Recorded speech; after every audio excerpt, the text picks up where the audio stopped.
Parliament ఎన్నికలలోపు Munnuru Kapu finance కార్పొరేషన్ను ఏర్పాటు చేయాలని Munnuru Kapu development forum రాష్ట్ర అధ్యక్షుడు ఎడ్ల రవికుమార్ పటేల్ ప్రభుత్వాన్ని డిమాండ్ చేశారు.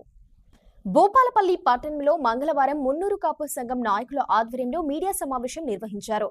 ఈ సమావేశానికి మున్నూరు కాపు డెవలప్మెంట్ ఫోరం రాష్ట్ర అధ్యక్షులు ఎడ్ల రవికుమార్ పటేల్తో పాటు పలువురు నాయకులు హాజరయ్యారు. ఈ సందర్భంగా వారు మాట్లాడారు. మరి ఈరోజు అయితే మా మున్నూరు కాపు కులాభివృద్ధి కోసం మున్నూరు కాపు ఫైనాన్స్ కార్పొరేషన్ కావాలి.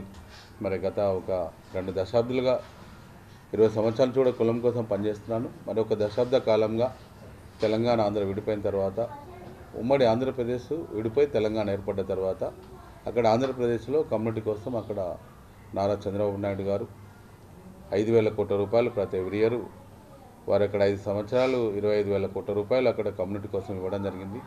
దాని తర్వాత ఆంధ్రప్రదేశ్లో కూడా కాపులకు అక్కడ 2,000 కోట్ల చొప్పున అక్కడ జగన్మోహన్ గారు ముఖ్యమంత్రి అక్కడ ఇస్తున్నారు ఇప్పటివరకు కూడా. అంటే వారు ఒక 25,000 కోట్లు ఇచ్చారు, ఈయన ఒక 10,000 కోట్లు ప్రతి ఎవ్రీ ఇయర్ బడ్జెట్లో ఇచ్చినారు. అంటే ఇక్కడ తెలంగాణ మరి ఈరోజు మిగులు బడ్జెట్లో ఉన్న రాష్ట్రము గత 10 సంవత్సరాలు మరి అప్పటి ప్రభుత్వము మరి గౌరవ ముఖ్యమంత్రి కేసీఆర్ గారు బీఆర్ఎస్ పార్టీ వారిని కూడా మేము మా మున్నూరు కాపులు ఆర్థికంగా మరి ఎంతోమంది ఈరోజు వెనుకబడి ఉన్నారు. ఎందుకంటే నేను పాత 10 జిల్లాలు ఉన్నాయి, మరి 33 జిల్లాలు అధ్యక్ష కమిటీలు, మండల కమిటీలు, గ్రామ కమిటీలు కూడా లేని కూడా ఇప్పటివరకు ఏర్పాటు చేసినప్పుడు నుంచి ఒక 10 సంవత్సరాలు అయితే నేను ప్రతిరోజు నిత్యం దాదాపుగా ఒక రోజు 18 గంటలు వర్క్ చేస్తున్నాను. రోజు 500 నుంచి 600 కిలోమీటర్లు ఉన్న దాదాపుగా నాకు 5 వెహికల్స్ 14 లక్షల కిలోమీటర్లు తిరిగాను నేనైతే ఒక్కొక్క వెహికల్.